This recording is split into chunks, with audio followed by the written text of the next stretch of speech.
Good morning, all of you. How are you all? I hope all are fine. Firstly, introducing myself. I am Sailaja, KZBV, Komarada, Vizianagaram district, working as a physical science teacher. Today, we learned about 9th class 3rd chapter, Is Matter Pure? Is Matter Pure? So, first video lo, first part lo meeru substances. How many types of substances? అలాగే pure substance అంటే ఏంటి, mixer అంటే ఏంటి, మిక్సర్లో types ఏంటి, అందులో homogeneous, heterogeneous, అలాగే హోమోజీనియస్లో solution అంటే ఏంటి, సొల్యూషన్లో సొల్యూట్ అంటే ఏంటి, సాల్వెంట్ అంటే ఏంటో నేర్చుకున్నాం. సో ఇప్పుడు ఈరోజు మన టాపిక్ హెట్రోజీనియస్ మిక్సర్స్ గురించి మనం క్లియర్గా నేర్చుకుంటాం. Heterogeneous mixtures are 2 types. Heterogeneous mixes are 2 types. One is suspensions,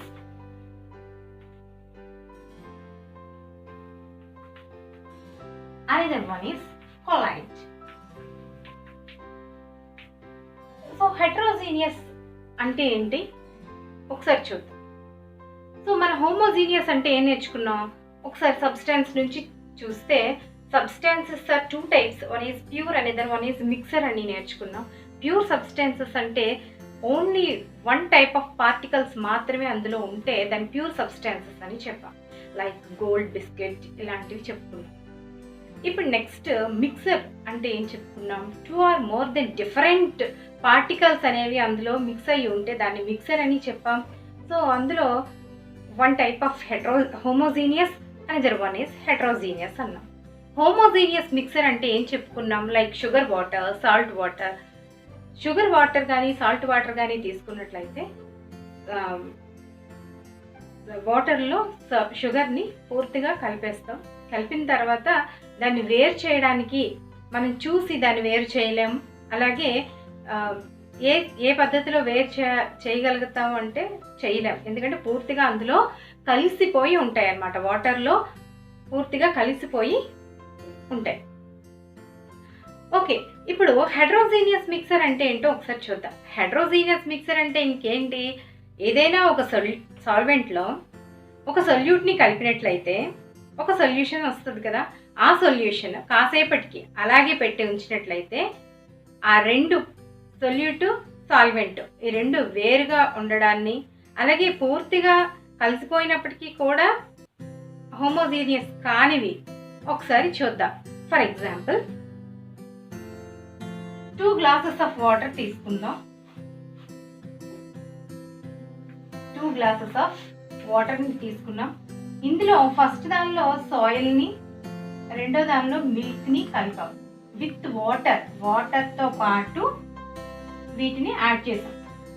so ఈ రెండింటిని కాసేపు ఉంచిన తర్వాత వాటర్, సాయిల్ కలిపిన వాటర్, అలాగే సొల్యూషన్, అలాగే వాటర్ ప్లస్ మిల్క్ కలిపిన సొల్యూషన్, ఈ రెండింటిని కాసేపు అలాగే ఉంచుదాం. ఉంచినప్పుడు ఈ మనకు తెలుసు కదా, సాయిల్ అంతా అడుగు భాగానికి చేరిపోతుంది, అలాగే మిల్క్ అయితే మాత్రం అడుగు భాగానికి చేరదు. అలానే ఇది హోమోజీనియస్ కాదు, హెట్రోజీనియస్ మిక్సర్ అవుతుంది. సో ఎలా అవుతుందో ఒకసారి ఒక యాక్టివిటీ చేసి చూద్దాం. Let us do an activity. ఒక యాక్టివిటీస్ చేసి సస్పెన్షన్ అంటే ఏంటి, కొల్లాయిడ్ అంటే ఏంటో ఒకసారి అబ్జర్వ్ చేద్దాం. సో నేను ఒక టెస్ట్ ట్యూబ్ తీసుకుని దీనిలో వాటర్ని ఫిల్ చేస్తాను. ఈ వాటర్లో కొద్దిగా కార్న్ ఫ్లోర్ని కానీ లేదా చాక్ పీస్ పౌడర్ని కానీ మనం యాడ్ చేద్దాం. సో వాటర్ని తీసుకున్నాను, ఇందులో కొద్దిగా కార్న్ ఫ్లోర్ని నేను యాడ్ చేశాను. సో యాడ్ చేసి దీన్ని పక్కన పెట్టాను. అలాగే ఇంకో టెస్ట్ ట్యూబ్ తీసుకుని దీనిలో కొద్దిగా వాటర్తో పాటు మిల్క్ కూడా యాడ్ చేశాను. సో కాసేపటి వరకు ఇవి కదపకుండా అలాగే ఉంచేస్తే ఏం జరుగుతుంది, ముందే నేను పెట్టుకున్నాను కనుక చూడండి, బాగా అబ్జర్వ్ చేస్తే కార్న్ ఫ్లోర్ అంతా అడుగు భాగానికి చేరిపోయింది. మిల్క్ సొల్యూషన్ ఒకసారి చూడండి, మిల్క్ సొల్యూషన్ ఎటువంటి మార్పు అయితే లేదు. సో ఈ 2 కూడా మనకి హెట్రోజీనియస్ సొల్యూషన్స్ అవుతాయి, హెట్రోజీనియస్ మిక్సర్స్ అవుతాయి. సో ఇందులో వాటర్లో కలిపిన కాసేపటికి సొల్యూట్ ఏదైతే ఉందో అది సాల్వెంట్ నుండి అడుగు భాగానికి చేరిపోవడాన్ని మనం గమనించాం. దీనిలో అయితే పూర్తిగా కలిసిపోయి ఉన్నాయి, కానీ ఇందులో కొలైడ్, ఇందులో వేరు పార్టికల్స్ ఉన్నాయి, డిఫరెంట్ టైప్స్ ఆఫ్ పార్టికల్స్ ఉన్నాయి. మిల్క్ విత్ వాటర్ని ఉంచాము, ఈ రెండు అయితే కలిసి లేవు, కానీ మనకి మాత్రం కలిసినట్టే కనిపిస్తున్నాయి. మనం క్లియర్గా చూస్తే మనకు అలాగే అనిపిస్తాయి. సో ఇలాంటి మిక్సర్స్ని మనం ఎలా సెపరేట్ చేయొచ్చు అనేది ఇప్పుడు మనం నెక్స్ట్ నేర్చుకుంటాం. జీనియస్లో మనం ఫస్ట్ టైప్ ఏం చెప్పుకున్నాం, సస్పెన్షన్స్ అని చెప్పుకున్నాం. రెండోది కొలైడ్ అని చెప్పాం. సస్పెన్షన్లో నేను ఒక యాక్టివిటీ చేసి చూపిస్తాను చూడండి. కొద్దిగా వాటర్ తీసుకొని ఇందులో కొద్దిగా ఆయిల్ని యాడ్ చేస్తున్నాను. సో ఆయిల్ని యాడ్ చేసిన తర్వాత దీన్ని బాగా స్టైర్ చేస్తున్నాను.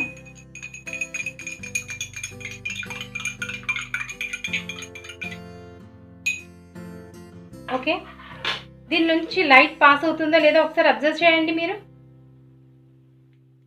పాస్ ఆన్ అవుతుందా లేదా ఒకసారి చూడండి. ఓకే, నెక్స్ట్ నేను నీళ్ళలో పాలను కలిపి వాటర్ ప్లస్ మిల్క్ యాడ్ చేసిన ఒక సొల్యూషన్ని తీసుకున్నాను. దీనిలోంచి లైట్ అనేది పాస్ ఆన్ అవుతుందా లేదో ఒకసారి చూద్దాం. పాస్ ఆన్ అవ్వట్లేదు కదా, ఒకసారి క్లియర్గా అబ్జర్వ్ చేయండి. లైట్ అనేది దీని నుంచి పాస్ ఆన్ అవ్వడం లేదు. సో సొల్యూషన్స్ హోమోజీనియస్ నుంచి లైట్ బీమ్ అనేది పాస్ ఆన్ అవుతుంది. అలాగే హెట్రోజీనియస్లో సస్పెన్షన్స్ నుంచి చూసాం కదా, సస్పెన్షన్స్ నుంచి కూడా మనకి క్లియర్గా లైట్ అనేది పాస్ ఆన్ అవుతుంది. సో కొలైడ్స్ నుంచి మాత్రం లైట్ అనేది పాస్ ఆన్ అవ్వదు. క్లియర్గా అబ్జర్వ్ చేస్తున్నారు కదా. సో ఇక్కడ ఏం జరుగుతుంది అంటే స్కాటరింగ్ అనేది జరుగుతుంది. స్కాటరింగ్ అంటే ఏంటో ఒకసారి చూడండి. స్కాటరింగ్ ఆఫ్ లైట్ చూద్దాం.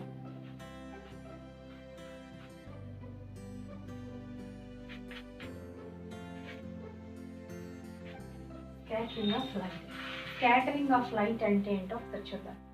ఏదైనా ఒక ఆబ్జెక్ట్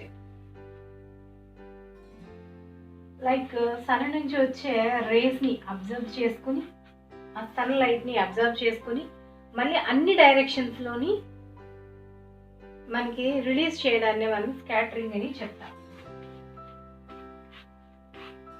సో స్కాటరింగ్ అంటే ఏదైనా ఒక ఆబ్జెక్ట్ లైట్ని అబ్జర్వ్ చేసుకుని మళ్ళీ అన్ని డైరెక్షన్స్లోని రిలీజ్ చేయడాన్ని మనం స్కాటరింగ్ అంటాం. సో సన్ లైట్ నుంచి వచ్చే ఆ సన్ రేస్ ఏవైతే ఉన్నాయో వాటిని అబ్జర్వ్ చేసుకుని మన కళ్ళ నుంచి మళ్ళీ ఏదైనా ఆబ్జెక్ట్ని చూడడానికి, ఏ ఆబ్జెక్ట్ మీదైనా అంతే, ఆ స్కాటరింగ్ ఆఫ్ లైట్ మనం ఏదైనా వస్తువుని చూడడానికి ఉపయోగపడుతుంది అన్నమాట.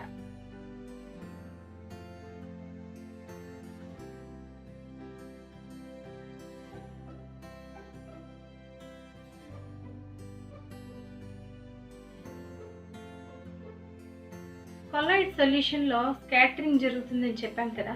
సో ఆ లైట్ బీమ్నే మనం ఏం చెప్తామంటే టిండాల్ ఎఫెక్ట్ అని చెప్తాం.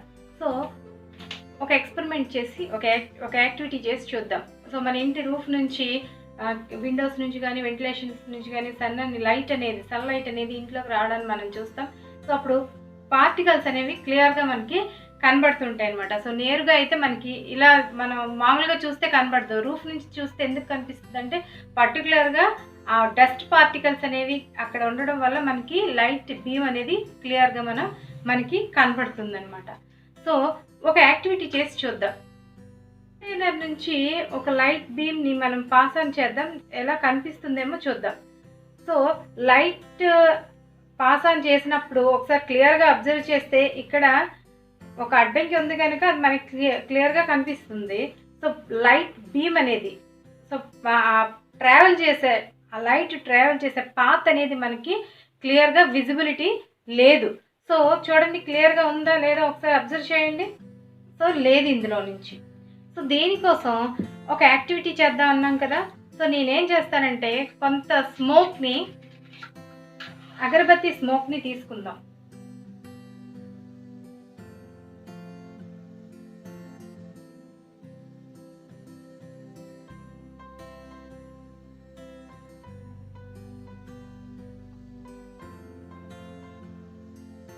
ఈ కంటైనర్లో అగరబత్తి స్మోక్ని ఫిల్ చేస్తున్నాం.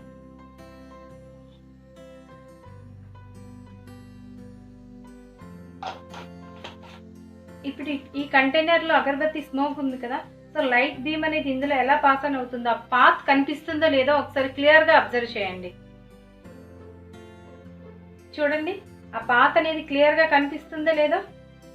సో ఇదే కంటైనర్లో ఖాళీగా ఉంది, ఎంటీగా ఉండే కంటైనర్ నుంచి ఒకసారి అబ్జర్వ్ చేయండి.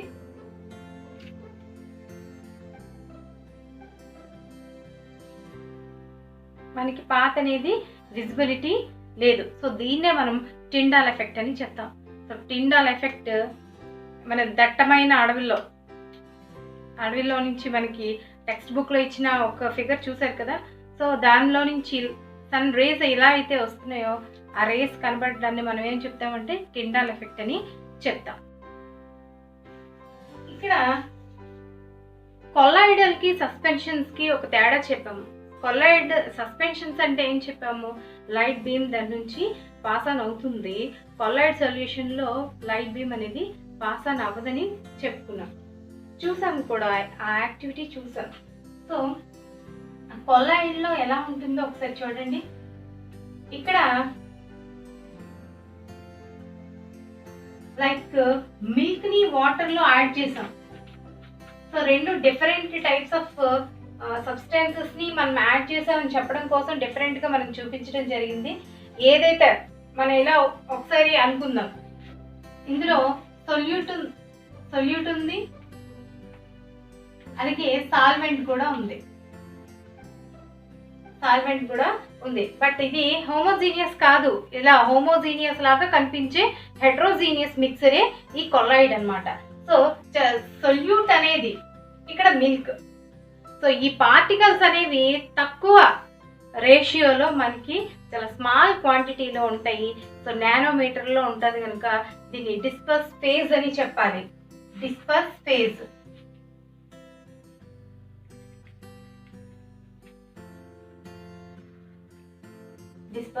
అంటాం. ఎక్కువ క్వాంటిటీలో ఏదైతే ఉంటుందో దాన్ని డిస్పర్షన్ మీడియం అని చెప్తాం. Dispersion medium. సో ఈ రెండు ఒకదానితో ఒకటి కలిసిపోకుండా దానిలో హ్యాంగ్ అవుతూ ఉంటాయి అన్నమాట. సో దీనికి best example ice cream. So మనకి తెలుసు, ఎగ్, ఆయిల్ మిక్స్ చేసి, బటర్ మిక్స్ చేసి ఐస్ క్రీమ్ తయారు చేస్తారని తెలుసు. సో ఎక్కువగా అలా కలపడం వల్ల ఏం జరుగుతుంది అంటే అక్కడ పార్టికల్స్ అనేవి చిన్నగా మారి మొత్తం కలిసిపోయేటట్టుగా మనకి కనిపిస్తుంది అనమాట. So shoe polish, butter, milk ఇవన్నీ కూడా కొల్లాయిడ్స్కి బెస్ట్ ఎగ్జాంపుల్స్ అనమాట. సో మనకి థింక్ అండ్ డిస్కస్లో ఒక చిన్న మాట ఇచ్చున్నాడు. అక్కడ కాఫ్ సిరప్ కొల్లాయిడా లేదా సస్పెన్షనా అని అడుగుతున్నాడు. సస్పెన్షన్ అని చెప్పాలి, ఎందుకంటే మనం అక్కడ టానిక్ మీద రాసి ఉంటుంది షేక్ వెల్ బిఫోర్ యూజ్ అని. దాన్ని బాగా షేక్ చేసిన తర్వాత దాన్ని మనం తీసుకోవడం జరుగుతుంది. సో పార్టికల్స్ అన్నీ కూడా, అందులో ఉండే సెపరేట్ అయిన పార్టికల్స్ అన్నీ కూడా బాటమ్ పార్ట్కి ఉండిపోతాయి కనుక, సో డిజాల్వ్ అవ్వవు కనుక మనం దాన్ని షేక్ చేసి దాన్ని తీసుకోవాల్సి ఉంటుంది కనుక అక్కడ థింక్ అండ్ డిస్కస్లో మనం చూడాల్సింది cough syrup is a suspension. Mixes 2 types అని చెప్పాం. ఒకటి సస్పెన్షన్స్, ఇంకొకటి కొల్లాయిడ్స్ అని చెప్పాం. సస్పెన్షన్ అంటే ఏం చెప్పుకున్నాం, సో సొల్యూషన్లో ఉండే సాల్వెంట్ నుంచి సొల్యూట్ అనేది సెపరేట్ అయిపోతుంది. కాసేపు అలాగే ఉంచినప్పుడు బాటమ్ పార్ట్కి మనకి చేరుకోవడానికి మనం చూస్తాం. లైక్ సాయిల్ కలిపిన వాటర్ కానీ, సాయిల్ వాటర్ కానీ, లేకపోతే సాల్ట్ ఏదైనా ఫ్లోర్ లైక్ పిండి పదార్థాలు ఏదైనా కలిపింది, like corn flour, wheat flour, ఇవి కలిపిన వాటర్ అడుగు భాగానికి ఆ సొల్యూట్ అనేది చేరుకోవడానికి మనం చూస్తాం. సో సస్పెన్షన్స్ అంటే తెలుసు. సో లైట్ బీమ్ అనేది సస్పెన్షన్స్ నుంచి పాస్ ఆన్ అవుతూ ఉంటుంది. సో కొల్లాయిడ్స్ నుంచి ఒకసారి అబ్జర్వ్ చేస్తే అది మనకి కనిపించడానికి హోమోజీనియస్ మిక్సర్లా కనిపించినప్పటికీ అది హెట్రోజీనియస్. ఎందుకు హెట్రోజీనియస్ అని చెప్పాము, దానికి చెప్పాం డిస్పర్స్ ఫేజ్, డిస్పర్షన్ మీడియం రెండు ఉంటాయి అందులో. సో రెండు ఉంటాయి కానీ బట్ ఆ రెండు కలవవు అని చెప్పాము. సో దానివల్ల అందుకోసమే అది కొల్లాయిడ్ అయింది. కొల్లాయిడ్లో నుంచి లైట్ బీమ్ అనేది పాస్ ఆన్ అవ్వదు. సో స్కాటరింగ్ అనేది జరుగుతుంది. ఆ స్కాటరింగ్నే మనం ఏమని చెప్తున్నాం, ఇక్కడ టిండాల్ ఎఫెక్ట్ అని చెప్తున్నాం. సో దీనికి బెస్ట్ ఎగ్జాంపుల్ కూడా మనం చెప్పుకున్నాం. Ice cream, butter, milk, shoe polish, like that. ఇలాంటివన్నీ కూడా మనం ఒకసారి చూద్దాం. నెక్స్ట్ టెక్స్ట్ బుక్లో ఉండే ఒక టేబుల్ని మనం ఒకసారి క్లియర్గా అబ్జర్వ్ చేద్దాం.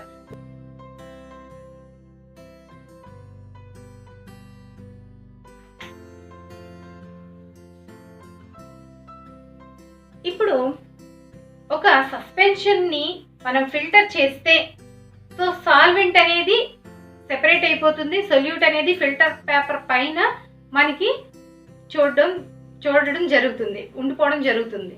సో సస్పెన్షన్ని ఫిల్టర్ పేపర్తో మనం ఫిల్టరేట్ చేస్తే ఆ ఫిల్టరేట్ అంతా పైన ఉండిపోయి అడుగు భాగానికి సాల్వెంట్ అనేది చేరడం జరుగుతుంది. సో కొల్లాయిడ్లో అలాంటి అవకాశం లేదు. మరి అందులో ఉండే కాంపోనెంట్స్ని ఎలా మనం సెపరేట్ చేస్తాం అనేది ఇప్పుడు మనం నేర్చుకుందాం. So properties of suspensions and colloids. Suspensions are heterogeneous mixes and also colloids are heterogeneous mixes. The particles of suspensions can be seen with naked eye. మన కళ్ళతో చూడగలం వాటిని పార్టికల్స్ని. బట్ కొల్లాయిడ్స్లో ఆ పార్టికల్స్ చాలా స్మాల్ సైజులో ఉంటాయి. సో థర్డ్ పాయింట్ చూడండి. The particles of suspension scatter of beam of light passing through it make its path visible. మనం యాక్టివిటీలో చూసాం, ఆ పాత్ని క్లియర్గా అబ్జర్వ్ చేసాం. The particles of colloids are big enough to scatter of light passing through it which makes it path visible. Third point ఒకసారి చూడండి. The solute particles settle down, కిందకి అడుగు భాగానికి చేరిపోతాయని చూసాం కూడా. సో కొల్లాయిడ్కి అలా జరగదు. So suspensions is unstable. The components can be separated from the mixture by the ప్రాసెస్లో మనం సెపరేట్ చేయొచ్చు. So the components cannot be separated from the mixture by the process of. So కొల్లాయిడ్స్ని మనం ఫిల్టరేషన్ మెథడ్లో separate చేయలేం. So దానికి centrifugation techniques అనేవి చాలా యూజ్ అవుతాయి అన్నమాట.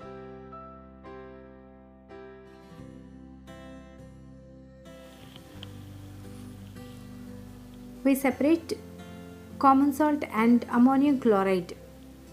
So first take the mixer in a china dish. Take a glass funnel which is big enough to cover the dish. Plug the mouth of funnel with cotton and invert it over the dish as shown in figure. Keep the dish on the stand of stove and heat for some time and observe the walls of a funnel. Initially we find wafers of ammonium chloride and then solidified ammonium chloride on the walls of the funnel. Ammonium క్లోరైడ్ని సాల్ట్ని మనం mix చేసి ఇలా వేడి చేస్తే కాటన్ని ఆ ఫ్యూనల్ మౌత్కి మనం insert చేసినట్టయితే ఆ ఫ్యూనల్ వాల్స్కి మన అమ్మోనియం క్లోరైడ్ పార్టికల్స్ అనేవి చేరడాన్ని మనం అబ్జర్వ్ చేయొచ్చు. ఈ ఎవాపరేషన్ ప్రాసెస్లో we separate components in ink. Colour వాటర్లో నుంచి కలర్ని ఎలా సెపరేట్ చేయాలో ఈ ప్రాసెస్ నుంచి మనం చేయొచ్చు.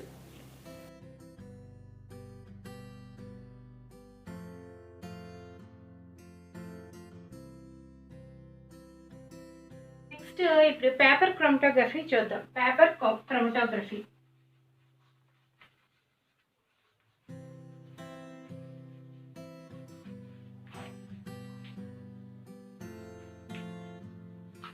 పేపర్ క్రోమటోగ్రఫీని దేనికి యూజ్ చేస్తామంటే ఇంక్లో ఉండే కాంపోనెంట్స్ని సెపరేట్ చేయడానికి పేపర్ క్రోమటోగ్రఫీని యూజ్ చేస్తాం.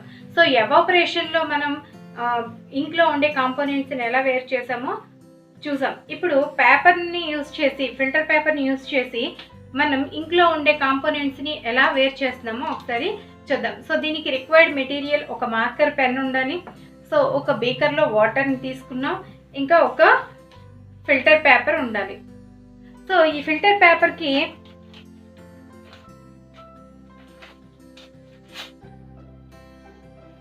ఇక్కడ చూడండి, బ్లాక్ మార్కర్తో ఒక థిక్ లైన్ని నేను వేస్తున్నాను.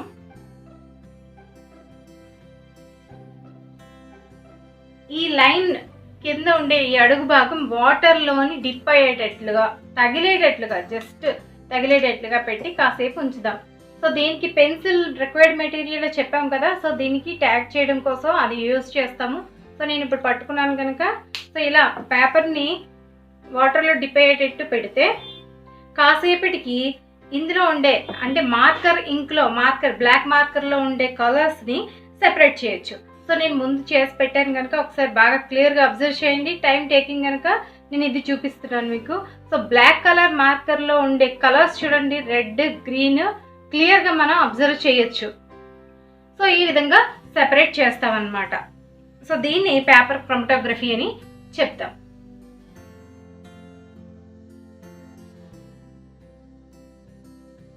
ఇక్కడ కాపర్ సల్ఫేట్ మనం కాంపౌండ్గా తీసుకుంటాం. Here copper cannot be separated from sulphur and oxygen by any physical process. It can be separated only by a chemical reaction. Substances such as copper sulphate are called compounds. ఇక్కడ elements metals and non metals అన్నాం. Like lead, iron, copper ఇలాంటివన్నీ కూడా elements అని చెప్తామన్నమాట.